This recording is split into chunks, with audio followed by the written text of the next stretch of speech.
그 남자는 빛 한 줄기 들지 않는 지하에 무려 10년 동안이나 갇혀 있었다. 매일같이 온갖 종류의 끔찍한 변이 실험을 견뎌야만 했다. 실험이 반복될 때마다 그의 몸은 매번 새로 빚어졌다. 그의 근육과 뼈마디 하나하나가 말이다. 가장 가혹했던 순간은 바로 유압 프레스로 그의 온몸을 짓이겨 버렸을 때였다. 하지만 그런 고통 속에서도 그는 죽지 않았다. 그에겐 결코 멈추지 않는 부활의 심장이 있었기 때문이다. 딱 하나 치명적인 부작용이 있다면 그의 몰골이 마치 살아있는 해골처럼 변해버렸다는 것이다. 어떤 모습이 되든 그는 이 지옥 같은 연구소를 탈출해야만 했다. 그는 결연한 의지로 손에 쥔 전선들을 하나로 이었다. 레우가 사납게 몰아치던 그날 밤, 하늘에서 거대한 벼락이 내리꽂혔다. 그를 붙잡으려던 2명의 감시자들도 그와 함께 이 강력한 번개에 정통으로 맞고 말았다. 하지만 나에겐 부활의 심장이 있다. 몸속이 아무리 엉망진창이 되어도 난 절대 죽지 않아. 방금 그 벼락 따위로는 날 죽일 수 없다는 소리다. 알고 보니 이 세상엔 특별한 심장을 가진 존재들이 있었다. 이것은 아주 극소수의 사람들에게서만 나타나는 일종의 변이 현상이었다. 어떤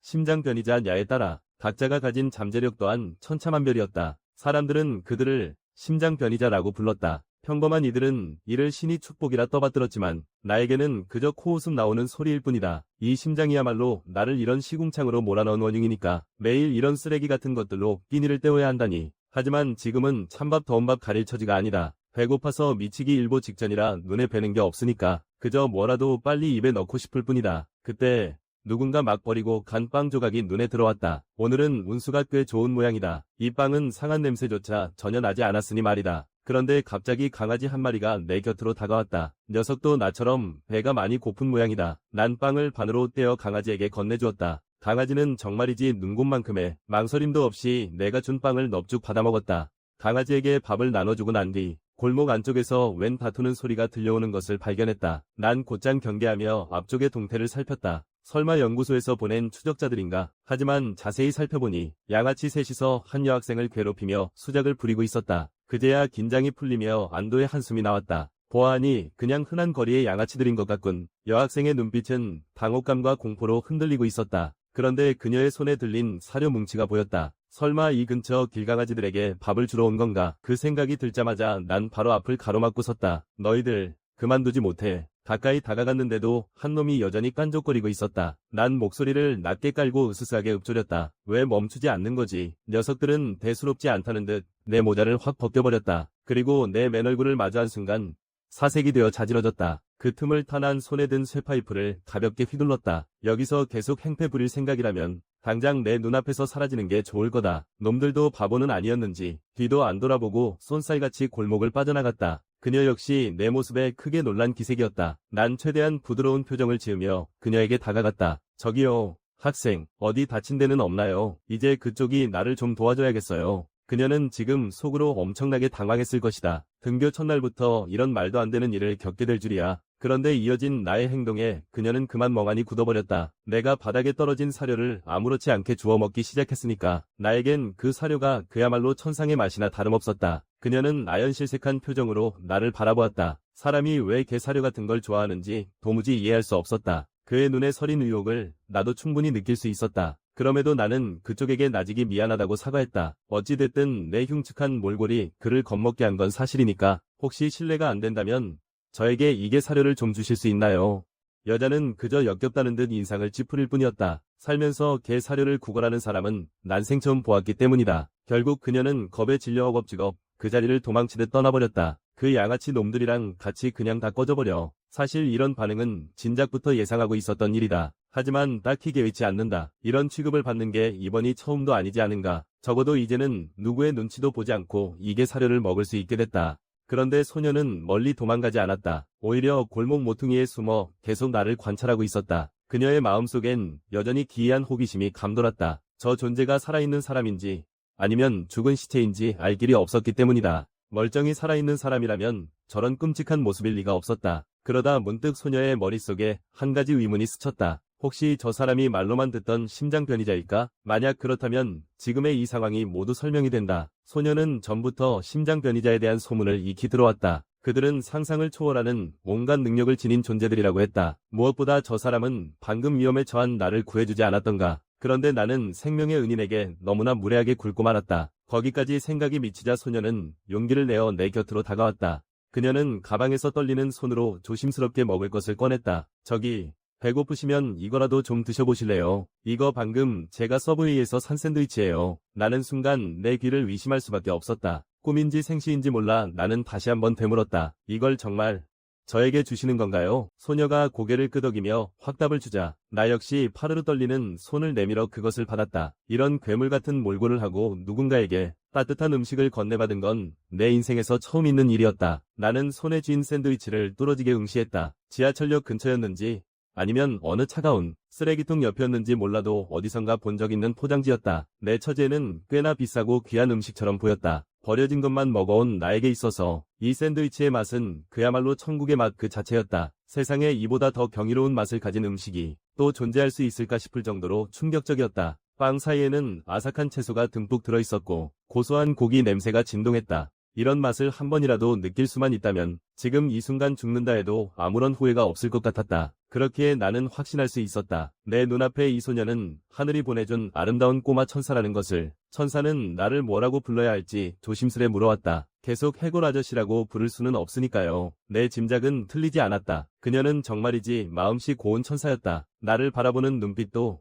말을 건네는 목소리도 이토록 따스하니 말이다. 나는 떨리는 목소리로 내 이름은 김지호라고 말해주었다. 그녀 또한 자신의 이름이 송혜지라고 소개했다. 그 후로 우리는 한동안 묵혀두었던 이야기들을 나누기 시작했다. 내가 겪어온 지옥 같은 시간들을 다 듣고 난 뒤 송혜지는 금방이라도 울 것 같은 표정으로 나를 가여워했다. 세상에 어떻게 연구소 사람들에게 쫓기며 사신 거예요. 사실 전 이런 삶이 이미 익숙해졌어요. 저를 노리는 비밀 연구소가 하나 있거든요. 저 같은 심장 변이자들을 전문적으로 사냥해서 실험체로 쓰는 곳이죠. 그들은 지금 이 순간에도 저를 다시 그 지옥으로 끌고 가려 해요. 송혜지는 겁에 질린 듯 몸을 떨었다. 정말로 그런 끔찍한 곳이 존재한다고요? 대체 그 연구소 사람들이 지호 씨에게 무슨 짓을 한 건가요? 나는 긴 한숨 섞인 목소리로 10년이라고 답했다. 지난 10년은 그야말로 말로 다 표현할 수 없는 고통의 나날이었다. 그 기나긴 시간 동안 나는 차가운 수술대 위에서 온갖 실험과 고문을 견뎌야 했다. 신약의 효능을 시험한다며 매일같이 독약을 들이부었고 이식 적합성을 확인한다며 멀쩡한 내 장기를 수시로 적출해갔죠. 상상을 초월하는 잔혹한 이야기에 송혜지는 그만 넋이 나가고 말았다. 그녀라면 아마 단 하루도 버티지 못했을 것이다. 내가 10년 동안이나 실험 대상이 되어 연구소에 갇혀 있었던 건 내게 부활의 심장이 있었기 때문이다. 이것은 어떤 끔찍한 상처를 입어도 몸이 다시 재생되는 능력이다. 나는 두건을 다시 아래로 푹 눌렀었다. 이것이 바로 내가 이런 추악한 몰골로 변해버린 이유다. 이 모습 역시 꼬마 천사의 눈에 그대로 담겼다. 그녀는 내가 내 모습에 대해 아주 큰 자격지심을 느끼고 있다고 생각한 모양이다. 하긴 누구라도 이런 꼴이 된다면 평정심을 유지하기란 불가능할 테니까. 하지만 꼬마 천사는 조금 달랐다. 그녀는 지금 당장 자기와 함께 어디 좀 가자고 했다. 말을 마치기가 무섭게 그녀는 내 손을 덥석 잡고는 그대로 이끌었다. 나 역시 태어나서 처음으로 느꼈다. 여자아이의 손이 이렇게나 따뜻하다는 것을. 꼬마 천사에게 손을 붙잡힌 이 상황은 분명 아주 훈훈하고 아름다운 장면이었지만 문제는 이런 식으로 가다보면 또 다른 좋지 못한 일이 벌어지고 만다는 것이다. 툭 하는 소리와 함께 내 팔이 꼬마 천사의 손에 그대로 뽑혀버렸다. 꼬마 천사는 소스라치게 놀라 자지러졌다. 살면서 이런 기괴한 감촉은 처음 느껴봤을 테니까. 나는 그녀를 안심시키며 말했다. 너무 당황하지 마세요. 이게 원래 좀 잘 빠지거든요. 그냥 다시 끼우기만 하면 돼요. 그녀의 비명소리를 멈추게 하기 위해 나는 손목을 가볍게 비틀어 내 팔을 다시 제자리에 끼워 넣었다. 아까 저를 어디로 데려가려고 하셨죠? 자, 이제 계속하여. 10분 뒤 내 모습은 완전히 딴판이 되어 있었다. 나는 튼튼한 바람막이 점퍼를 걸쳤고 안에는 모자가 달린 후드티까지 챙겨 입었다. 알고 보니 송혜지는 내 낡은 옷들이 너무 눈에 띈다고 생각했던 모양이다. 여기에 가발까지 쓴다면 아마 그렇게 많은 사람이 나를 빤히 쳐다보지는 않을 것 같았다. 비록 송혜지가 사준 옷들이 아주 저렴한 것들이었지만 한동안 입고 다니기엔 충분했다. 나는 이 광경에 그만 넋을 잃고 말았다. 정말이지 너무나도 완벽했다. 몸에 착 감기는 이 느낌은 마치 스키복을 다시 입은 것처럼 포근했다. 이 온기는 마치 내 솜털 하나하나가 살아있는 것처럼 생생했다. 내 평생을 통틀어 입어본 가장 좋은 옷이었다. 송혜지는 내게 너무 들뜨지 말라고 일렀다. 아직 준비가 다 끝난 게 아니었으니까. 그러더니 주머니에서 화장품을 꺼내 내게 화장을 해주기 시작했다. 내 얼굴이 여전히 너무 노출되어 있다고 생각한 모양이다. 게다가 나는 마스크를 걸 귀조차 없었기에 화장으로 어떻게든 가려볼 속셈이었던 거다. 잠시 후 안경을 쓴 분홍빛 얼굴에 해골 하나가 송혜지 앞에 서 있었다. 이 기괴한 몰골은 사실 누가 봐도 웃음이 터져 나올 지경이었다. 송혜지도 스스로 그 점을 잘 알고 있었다. 그래서 내게 연신 미안하다고 사과를 한 거였다. 해골에게 화장을 해주는 건 그녀도 처음이었을 테니 결과가 엉망인 건 당연했다. 옷도 사주고 정성껏 화장까지 해줬는데 이 정도면 내게 이미 차고 넘치는 친절이었다. 그래서 나는 화장이 아주 예쁘게 잘 됐다고 말해주었다. 적어도 저는 아주 마음에 들어요. 바로 그때 송혜지의 휴대전화가 요란하게 울렸다. 그녀는 지금 당장 학교에 가봐야 했다. 그러지 않으면 출석 미달로 큰일이 날 판이었다. 송혜지는 서둘러 몸을 돌리며 내게 작별 인사를 건넸다. 떠나기 직전 그녀는 내게 한 가지 당부를 잊지 않았다. 바로 이곳의 유기견들을 잘 좀 돌봐달라는 것이었다. 그녀의 목소리와 모습이 내 차가운 가슴을 따뜻하게 적셨다. 그녀의 이름은 송혜지. 정말이지 너무나 사랑스러운 꼬마 천사다. 그리고 그녀는 내게 이곳의 강아지들을 맡겼다. 이건 내일 우리가 다시 만날 수 있다는 뜻이 아닐까? 연구소의 모든 이들은 나를 그저 실험 대상으로만 여겼다. 하지만 도망치던 중에 마주쳤던 사람들은 나를 보자마자 도망치기 바빴지. 오직 송혜지. 그녀만이 나를 사람으로 대해준 첫 번째 천사였다. 이 모든 건 다 곁에 있는 이 강아지 덕분이다. 녀석이 아니었다면 난 여길 떠났을 테고 그랬다면 송혜지를 만날 일도 결코 없었겠지. 녀석도 내 고마움을 아는지 혀로 내 눈가를 핥아주었다. 난 녀석에게 김기라는 이름을 지어주었다. 이름 그대로 귀가 아주 길었으니까 오늘 일어난 일들은 나를 참 행복하게 한다. 서브웨이라는 그 음식도 정말 맛있었고 그뿐만이 아니다. 그녀는 내게 새 옷도 사주었고 나와 다정하게 이야기도 나누어 주었다. 그녀야말로 이 세상에 내려온 진짜 천사다. 내일 다시 그 천사를 만날 시간이 기다려진다. 이곳에 계속 머문다면 분명 그녀를 다시 볼 수 있을 것이다. 그런데 바로 그때 뭔가 잘못됐다는 걸 깨달았다. 물속에 비친 내 모습을 보았다. 난 그저 해골일 뿐인데 어떻게 이런 엉뚱한 꿈을 꿀 수 있단 말인가. 게다가 난 지금 쫓기는 신세가 아닌가. 이러다간 송혜지 씨까지 위험에 빠뜨릴지도 모른다. 거기까지 생각이 미치자 난 곧장 공원을 떠났다. 어서 빨리 이곳을 벗어나야만 한다. 그렇지 않으면 그들에게 화가 미칠지도 모르니까. 그리고 나 또한 내가 있어야 할 곳으로 가야 한다. 어느덧 시간은 흘러 다음날 정오가 되었다. 내가 깊이 잠든 사이 쥐 한 마리가 내 가슴팍 안으로 파고들었다. 찍찍거리며 요란하게 움직이는 그 몸짓 때문에 몸이 간지러워 견딜 수가 없었다. 난 순식간에 몸을 일으켜 그 쥐를 낚아챘다. 해치려는 건 아니었기에 곧바로 놓아주었다. 어젯밤에 그렇게 정처 없이 걷다가 쓰러질 줄은 꿈에도 몰랐다. 아무데서나 함부로 잠들면 안 되는 거였는데 난 겉옷 주머니를 뒤적거렸다. 다행히 어제 떠날 때 먹을 것을 챙겨왔었다. 이 강아지 사료가 오늘 나의 일용할 양식이다. 사료 하나를 입에 넣으며 마음속으로 그 서브웨이 샌드위치의 맛을 떠올렸다. 이렇게 하면 이 사료도 서브웨이나 다름없다. 그렇게 혼자만의 상상에 빠져 사료를 먹기 시작했다. 먹다 보니 정말로 서브웨이를 먹는 것 같은 기분이 들었다. 그런데 바로 그때 무언가 나의 식사를 방해했다. 고개를 돌려보니 세상에 김기가 여기까지 찾아온 게 아닌가. 게다가 녀석은 내 사료를 아주 싹싹 비워버렸다. 그 모습에 난 울컥 화가 치밀었다. 너 도대체 여기까지 어떻게 온 거야? 게다가 내 하루치 식량을 네가 다 먹어버리면 어떡해. 토덜거리던 와중에 문득 이상한 기분이 들었다. 김기가 강아지 혼자서 여기까지 왔을 리가 없는데 김기는 그저 천진난만한 표정으로 나를 바라볼 뿐이었다. 이건 분명 꿈일 거야. 만약 녀석이 정말 여기에 있는 거라면 혹시 그 작은 천사도 여기 있는 걸까? 생각이 채 끝나기도 전에 정말 감미로운 목소리가 들려왔다. 김지호 씨, 이 순간만큼은 내 모습이 앙상한 뼈다귀뿐인 게 정말 다행이라고 생각했다. 내게 만약 피부가 있었다면 내가 지금 얼마나 기뻐하는지 그녀에게 들키고 말았을 테니까. 그녀는 숨을 헐떡이며 잔뜩 화가 난 기세로 나를 다그쳤다. 어떻게 인사도 없이 그냥 가버릴 수가 있어요. 내가 당신을 찾느라 얼마나 고생했는지 알아요. 송혜지는 정말이지 다시는 나를 못 보는 줄 알았나 보다. 다행히 강아지들이 나를 찾아내준 덕분이었다. 그는 어릴 적부터 남다른 능력을 가지고 있었다. 그 때문에 연구소 사람들에게 잡혀가 실험 대상이 되었고 고작 10년이라는 짧은 세월 만에 모진 고문을 당해 해골 같은 몰골이 되고 말았다. 하지만 그 대가로 강력한 불사의 심장을 얻게 되었다. 그의 패시브 능력은 바로 죽지 않는 것. 하지만 그가 신선한 혈액을 흡수하게 되면 소름 끼칠 정도로 강력한 존재로 변모한다. 바로 조금 전 이어폰을 낀 그녀.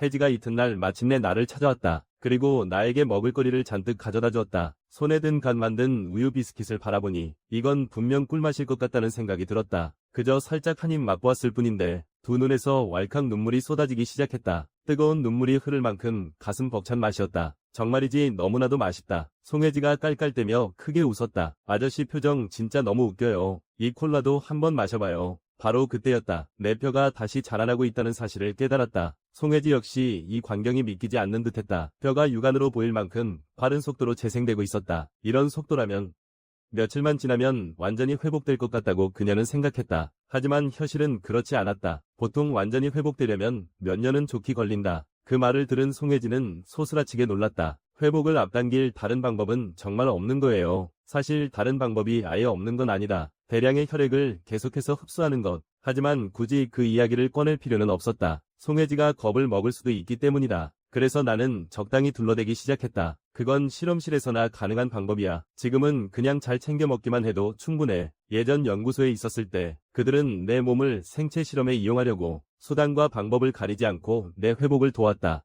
그것이 바로 그들이 지금까지도 나를 끈질기게 뒤쫓는 이유다. 내가 어디로 숨든 그들은 끝까지 나를 추적할 것이다. 송혜지는 문득 무언가를 깨달은 표정이었다. 설마 갑자기 떠나려 했던 게 이것 때문이었나요? 나는 고개를 끄덕였다. 너와 이 강아지들을 위험에 빠뜨리고 싶지 않아. 그러니 나한테 더 이상 잘해주지 않아도 돼. 송혜지는 머리를 굴리더니 묘안을 하나 떠올렸다. 우리 지금 당장 경찰서로 가요. 하지만 그 방법을 내가 생각해보지 않았을 리 없다. 예전에 경찰서에 갔을 땐 괴물 취급만 당했으니까 하마터면 총에 맞을 뻔하기도 했다. 하지만 송혜지는 걱정 말라며 나를 안심시켰다. 자신의 언니도 경찰이라는 것이었다. 그리고 무엇보다 중요한 건 그녀의 언니도 나처럼 심장변이체라는 사실이었다. 그 말에 나는 그 자리에 얼어붙고 말았다. 그토록 오랜 시간 동안 밖에서 동료를 만난 건 이번이 처음이었다. 하지만 그럼에도 불구하고 여전히 마음 한구석이 불안했다. 송혜지는 옅은 미소를 지어 보였다. 이번 한 번만 저를 믿어보세요. 우리 언니는 정말 착해요. 어쩔 수 없이 일단 그녀의 의견을 따르기로 했다.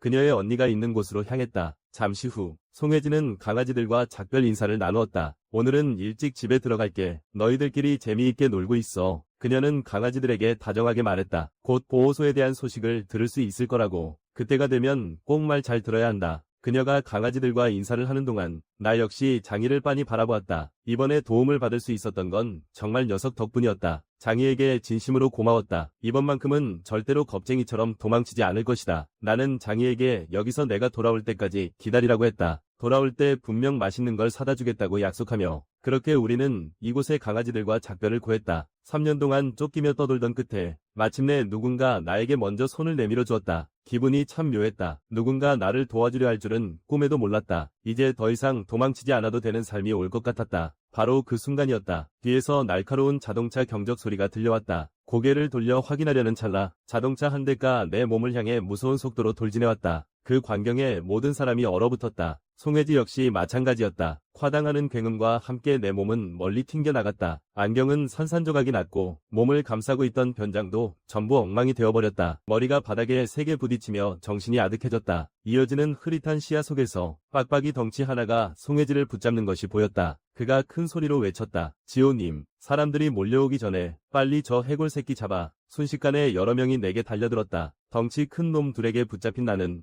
도저히 몸을 움직일 수 없었다. 보스처럼 보이는 꽃무늬 셔츠를 입은 남자가 입을 열었다. 드디어 찾았군. 이 해골 새끼. 그는 부하들에게 내게 톡톡히 대가를 치르게 하라고 지시했다. 잠시 후 승합차 세 대가 도로 위를 광적으로 질주하기 시작했다. 내 목에는 밧줄이 칭칭 감겨 있었고 차 뒤에 매달린 채 바닥에 끊임없이 끌려가고 있었다. 형용할 수 없는 고통이 온몸을 짓눌렀다. 내 몸조차 제대로 가눌 수 없는 상황이었다. 가슴 깊은 곳에서 분노와 초조함이 동시에 치밀어 올랐다. 나 때문에 저 천사 같은 아이가 다치게 둘 순 없다. 무슨 수를 써서라도 저들을 막아야 한다. 나는 몸을 뒤틀어 손가락을 바닥에 미친 듯이 박아 넣었다. 손가락 끝에 살점이 다 닳아 문드러질 정도였다. 이 모든 끔찍한 일은 나 때문에 시작된 것이다. 나만 아니었더라면 송혜지가 이런 위험에 처할 일도 없었을 텐데. 그런데 지금 그녀는 이자들에게 납치당하고 말았다. 어디로 끌려갔는지조차 알 수 없었다. 거기까지 생각이 미치자 몸의 통증 따위는 신경 쓸 겨를조차 없었다. 그저 멈추기 위해 필사적으로 땅바닥을 긁고 또 긁을 뿐이었다. 하지만 지금의 내 힘은 너무나도 미약했다. 내 한계를 넘어서는 일은 애당초 불가능한 일이었다. 그제야 뼈저리게 느꼈다.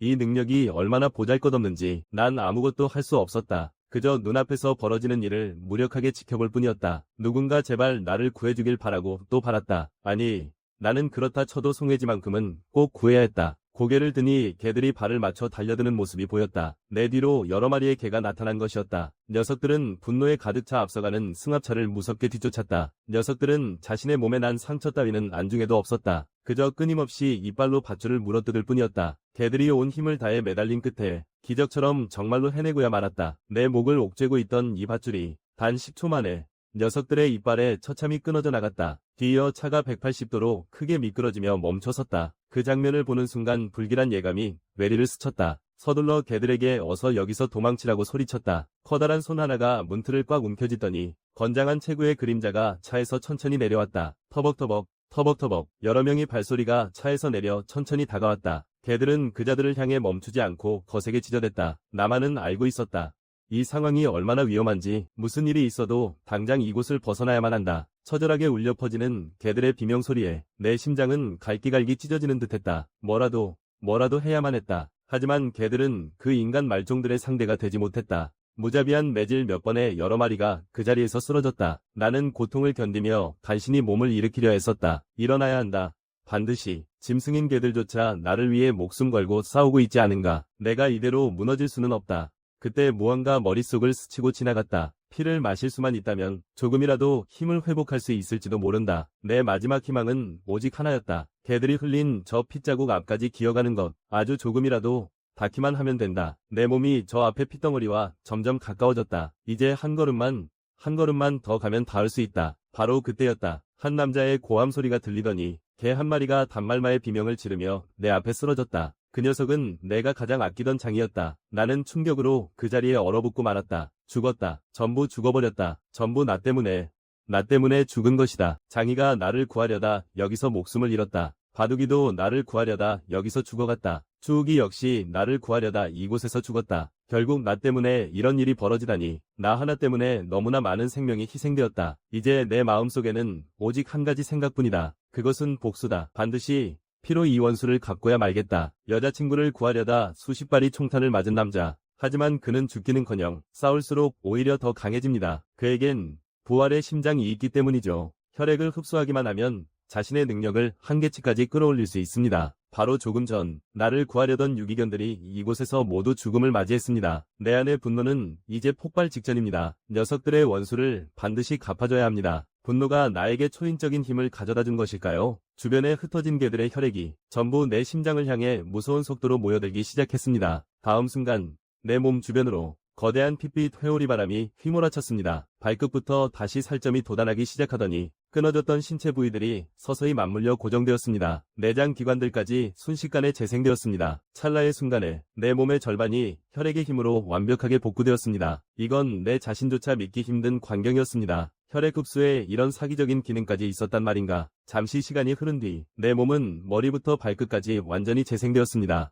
게다가 전신에 힘이 넘쳐나서 폭발할 것만 같은 기분입니다. 이전에는 이렇게 많은 혈액을 한꺼번에 흡수한 적이 없었습니다. 그래서 혈액 흡수가 나에게 이토록 압도적인 힘을 줄 것이라고는 상상도 못했습니다. 이어서 팔의 근육까지 모두 회복되었고 이제는 완벽하게 살아있는 인간의 몸이 되었습니다. 마치 가장 혈기왕성했던 리즈 시절로 돌아간 것 같습니다. 혈액이 미친 듯이 전신을 순환하자 대형 타이어 2개쯤은 깃털처럼 가볍게 들어올릴 수 있게 되었습니다. 내 눈빛에는 형언할 수 없는 살기가 감돌았습니다. 피를 마시는 것만으로 이렇게 강해질 수 있다는 걸 진작 알았더라면 지난 세월 동안 그 고생을 생으로 하지는 않았을 텐데 말입니다. 주변에 있던 졸개들도 분위기가 심상치 않음을 감지했습니다. 도대체 저 녀석 정체가 뭐야? 분명 방금 전까지만 해도 해골바가지였잖아. 어떻게 몸이 저렇게 순식간에 재생되는 거지? 내가 잠시 생각에 잠긴 사이 뒤에 있던 대머리 녀석이 쇠파이프를 들고 기습을 시도했습니다. 하지만 바로 그 순간 나는 뒤돌아보지도 않고 녀석의 콧등에 묵직한 카운터 펀치를 날렸습니다. 이 단 한 방의 위력은 실로 엄청나서 녀석의 얼굴 형체를 알아볼 수 없을 정도로 뭉개버렸습니다. 고개조차 돌리지 않았는데 말이죠. 마치 몸이 알아서 반응하는 본능적인 움직임 같았습니다. 나조차도 내가 언제 이렇게 넘사벽 수준으로 강해졌는지 의문이 들 정도입니다. 화광. 녀석의 몸은 저 멀리 날아가 차체에 그대로 처박혔습니다. 먼지가 가라앉고 나니 대머리 녀석은 이미 송장이나 다름없는 상태였습니다. 방해물을 처리한 뒤 나는 긴기를 품에 안았습니다. 이 녀석은 나에게 정말 큰 힘이 되어주었습니다. 말하지 않아도 마음이 통하는 특별한 존재였죠. 녀석의 죽음이 내 가슴을 갈기갈기 찢어놓는 것 같습니다. 나는 차갑게 가라앉은 목소리로 입을 뗐습니다. 나는 세상에서 가장 고통스럽게 죽는 법을 아주 잘 안다. 너희들에게 기회는 딱 한 번뿐이다. 누가 가장 먼저 내 질문에 대답할지 결정해라. 먼저 입을 여는 놈만 살려주겠다. 이 서늘한 경고에 졸개들은 공포에 질려 얼어붙었습니다. 나는 곧바로 본론을 꺼냈습니다. 내 소중한 천사를 어디로 데려갔나? 같은 시각, 다른 곳. 검은색 승합차 세 대가 어느 폐창고 앞에 멈춰 섰습니다. 한 여자가 머리에 검은 두건이 씌워진 채 끌려옵니다. 두건이 벗겨지자 드러난 얼굴. 그녀는 바로 나의 소중한 연인, 송혜지였습니다. 혜지는 지금 상황이 도무지 이해가 가지 않습니다. 왜 갑자기 자신이 이런 끔찍한 납치를 당해야 했는지 말이죠.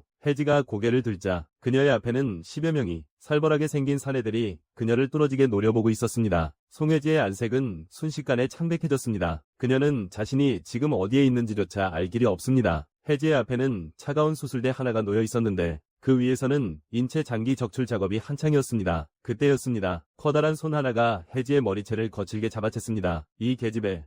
비명 하나는 아주 끝내주게 지르는구먼. 아주 고막이 찢어질 지경이야. 보스는 살기 어린 눈빛으로 송혜지를 몰아붙였습니다. 너 목숨이 여러 개라도 되는 모양이지. 우리가 널 당장이라도 죽일 수 있다는 게 겁이 안 나나 보군. 그때 그는 사진 한 장을 꺼내 들었다. 그 위에는 실험체 1010이라는 글자가 선명히 적혀 있었다. 우리가 너한테 손 좀 댔다고 너무 서운해하지 마라. 원망을 하려거든 저 해골 괴물 놈을 원망하라고. 전부 저놈 때문에 벌어진 일이니까. 네가 이런 지독한 진흙탕 싸움에 휘말린 것도 다 저놈 탓이지. 그는 송혜지에게 살벌하게 경고했다. 목숨이라도 건지고 싶으면 그 입 다물고 가만히 있어. 여기선 여자 하나 목숨 따위 눈 하나 깜빡 안 하거든. 사람 몇 명 죽어나가는 건 일도 아니란 말이지. 그 말을 듣는 순간 송혜지의 정신은 금방이라도 무너져 내릴 듯 위태로웠다. 그때 보스의 휴대폰으로 전화 한 통이 걸려왔다. 보스는 잔뜩 짜증 섞인 얼굴로 전화를 낚아채듯 받았다. 야, 이 자식아, 왜 전화질이야? 그냥 바로 튀어오면 될 거 아냐? 하지만 곧이어 수화기 너머로 믿기 힘든 괴상한 소식들이 들려왔다. 유기견 무리가 나타나 밧줄을 끊어버렸고 해골이었던 실험체가 갑자기 인간의 모습으로 변했다는 것이었다. 말도 안 되는 소식들에 보스는 머릿속이 하얘졌다. 도대체 지금 무슨 소리를 짓거리는 거야? 똑바로 다시 말해봐. 그놈의 개들은 또 갑자기 어디서 튀어나온 건데? 보스는 영문을 몰라 당황했지만 옆에 있던 송혜지는 그 말을 단번에 알아들었다. 설마 그 유기견들이 오빠를 도와주러 온 걸까? 보스는 전화기 너머의 목소리를 놓치지 않으려고 잔뜩 몸을 숙인 채 귀를 기울였다. 그러니까 지금 그 해골 놈을 놓쳤다는 거지. 상대의 대답을 듣자마자 보스는 분노가 폭발한 듯 고함을 질러댔다. 이 쓸모없는 등신 같은 놈들아. 그놈 몸값이 도대체 얼마인 줄이나 알아. 그는 화를 참지 못하고 휴대폰을 바닥에 내동댕이 쳤다. 던지기 직전 그는 마지막으로 쏘아붙였다. 이 멍청한 돌머리 새끼들. 당장 그놈 안 잡아오면 너희 목숨은 없는 줄 알아. 그는 이제 모든 희망을 송혜지에게 걸기로 했다. 야, 너 그 해골 자식 어디로 튀었는지 알고 있지? 좋은 말로 할 때 그놈 어디 있는지 당장 풀어. 송혜지가 끝까지 입을 열지 않자 보스는 완전히 이성을 잃었다. 이 계집애가 진짜 빨리 말 안 해. 그놈이 걸어다니는 황금 덩어리란 말이야. 네가 제대로 붉기만 하면 내가 한몫 단단히 챙겨줄게. 보스의 살벌한 압박에 못 이겨 송혜지가 마침내 입을 뗐다. 당신들이 말하는 그 해골이 어디 있는지 난 몰라요. 보스는 참을성이 완전히 바닥을 드러냈다. 그는 허리춤에서 단검을 쓱 꺼내 들었다. 끝까지 모른다 이거지. 그렇다면 내가 내 몸에 구멍을 몇 개 내주면 기억이 좀 살아나려나. 시퍼런 칼날을 본 순간 송혜지의 온몸은 사시나무 떨듯 떨리기 시작했다. 그저 평범했던 그녀가 살면서 이토록 끔찍한 광경을 마주한 적은 단 한 번도 없었다. 오빠가 쫓기고 있다는 말은 들었지만 이렇게까지 위험한 일인 줄은 꿈에도 몰랐던 것이다. 송혜지는 이제 어찌할 바를 몰라 눈앞이 캄캄해졌다. 보스가 막 칼을 휘두르려던 찰나 검은 그림자 하나가 그의 곁을 번개처럼 스쳐 지나갔다. 고개를 돌려 확인해보니 자신의 부하 한 명이 영문도 모른 채 허공으로 붕 떠서 날아가고 있었다. 비현실적인 광경에 모두가 그 자리에 얼어붙었다. 이건 명백히 누군가 회방을 놓으러 들어온 것이었다. 먼지가 자욱하게 일어나는 그들 앞에 티셔츠 차림의 한 남자가 당당히 서 있었다. 그저 서 있는 자세만으로도 범접할 수 없는 강자의 기운이 느껴졌다. 보스는 위구심이 가득한 눈초리로 바라봤다. 눈앞에 이 잘생긴 청년은 난생 처음 보는 얼굴이었다. 어디서도 본 적 없는 낯선 자였다. 왜 이자가 제 발로 여길 찾아와 소란을 피우는지 알 길이 없었다. 물론 그는 꿈에도 상상하지 못했을 것이다. 눈앞에 이 청년이 바로 자신이 그토록 찾던 그 해골이라는 사실을. 부하 한 놈이 죽으려고 환장했는지 앞으로 나섰다. 야, 넌 또 뭐야? 꼬락서니를 보아하니 딱 보아하니 어디서 굴러먹던 거지 새끼 같은데 감히 여기가 어디라고 기어들어와서 행패야. 그 다음 순간 나는 놈의 목덜미를 단숨에 낚아챘다. 숨통이 꽉 조여오자 놈은 비명조차 지르지 못한 채 허덕였고 입가에선 더러운 침이 흘러내렸다. 놈은 죽었다 깨어나도 이해하지 못했을 것이다. 이 가냘픈 소년에게서 어떻게 이런 괴물 같은 악력이 뿜어져 나오는지 나는 놈을 차갑게 내려다보며 읊조렸다. 너희 같은 놈들이 존재하기 때문이야. 걔들이 전부 죽었어. 그래서 오늘은 그냥 땡판이나 치러 온 게 아니야. 내 강아지들의 넋을 달래기 위해 너희 모두 여기서 죽어줘야겠어. 그와 동시에 다른 부하 두 놈도 달려들었다. 내 손에 붙잡힌 놈은 감히 나에게 주먹을 날릴 힘이 남아있었나 보군. 하지만 이건 나한테 그저 간지러운 수준일 뿐이다. 지금의 나에게 있어서 놈의 힘은 너무나도 보잘것없다. 퍽 소리가 났다. 나는 놈의 입에 강력한 한 방을 날렸다. 단 한 번의 공격으로 놈은 즉시 정신을 잃었다. 그러자 다른 놈이 나를 붙잡았다. 내 어깨를 꽉 움켜쥐며 나를 억눌렀다. 이 개자식, 드디어 잡았구나. 곧바로 다른 놈이 내 배를 무릎으로 가격했다. 하지만 나는 전혀 타격이 없었다. 피가 흐르긴 했지만 통증 따위는 조금도 느껴지지 않았다. 다음 순간 나는 놈의 머리를 내 머리로 강하게 들이받았다. 뒤에서 나를 붙잡고 있던 놈까지 멀리 나가 떨어졌다. 이 광경을 본 모두가 경악을 금치 못했다. 장난 아닌 놈이 나타났군. 내 말투는 그 어느 때보다 차가웠다. 너희 놈들 중 오늘 살아서 나가는 놈은 단 한 명도 없을 거다. 너희들 헤르메스 실험실에서 보낸 놈들이지. 나를 가장 먼저 알아본 건 송혜지였다. 그녀는 나의 이런 몸짓과 행동, 그리고 말투가 매우 익숙하다고 느꼈다. 송혜지는 지금의 나와 예전에 해골이었던 실루엣을 천천히 겹쳐보았다. 그와 동시에 보스도 나를 알아차렸다. 내 놈이 바로 그 해골 꼬맹이였군. 제법 사람 꼴을 갖췄구나. 하지만 내 계집녀는 내 손안에 있다. 어디 감히 덤벼볼 테냐. 팡 하는 총소리가 울려 퍼졌다. 내 왼쪽 팔에 총알이 박혔다. 지금의 난 매우 강력하지만 총알의 속도까지 막아낼 수는 없었다. 그리고 그 상처가 주는 실제적인 통증까지도. 보스가 크게 비웃으며 말했다. 멍청한 자식, 정말 미련하구나. 제 발로 지옥에 걸어 들어오다니. 덕분에 우리 함정에 제대로 걸려들었어. 그는 부하들에게 명령해 모든 총을 꺼내 놈에게 퍼부으라고 소리쳤다. 총알 아끼지 말고 갈겨버려. 이놈은 심장이 변이된 괴물이니까. 말이 끝나자마자 놈들이 가진 모든 총알이 내 몸을 향해 쏟아졌다. 단 몇 초 만에 내 온몸이 총탄으로 만신창이가 되었다. 놈들은 이미 나에게 재생 능력이 있다는 걸 알아챘다. 그래서 재생할 틈도 주지 않으려고 계속해서 총을 쏘아댔다. 겨우 재생된 내 몸은 다시 처참하게 부서져 버렸다. 뼛속까지 파고드는 고통의 비명이 절로 나왔다. 하지만 지금의 나는 절대로 쓰러질 수 없다. 그렇지 않으면 송혜지는 오늘 반드시 죽게 될 테니까. 내 살점은 총알에 갈갈이 찢기고 뼈조차 산산조각이 나고 있었다. 허파까지 망가진 게 분명했다. 숨을 쉬는 것조차 불가능할 정도였다. 그 모습을 본 송혜지는 정신이 무너져 내렸다. 제발 그만해. 제발 멈춰줘. 제발 오빠한테 총 쏘지 마. 털썩 내 몸이 바닥으로 무겁게 쓰러졌다. 하지만 내 정신은 그 어느 때보다 또렷했다. 주변에 있는 피를 흡수할 수만 있다면 내 몸을 다시 회복시킬 수 있다. 다음 순간 내 팔이 서서히 바닥을 훑으며 나아갔다. 그리고 바닥을 강하게 짚었다. 바닥에 고인 피가 내 손가락을 통해 빨려 들어왔다. 점차 놈들이 실험체들의 장기를 적출했을 때 흩뿌려졌던 피들이 모두 나에게로 모여들기 시작했다. 심장이 미친 듯이 고동쳤다. 금세 누군가 나의 이상함을 눈치챘다. 보스님, 이 자식, 피를 흡수해서 부활하는 것 같습니다. 고개를 돌려 확인해보니 내 몸은 이미 천천히 일어서고 있었다. 흡수는 이제 모두 끝났다. 이제 그 누구도 나를 막을 수 없다.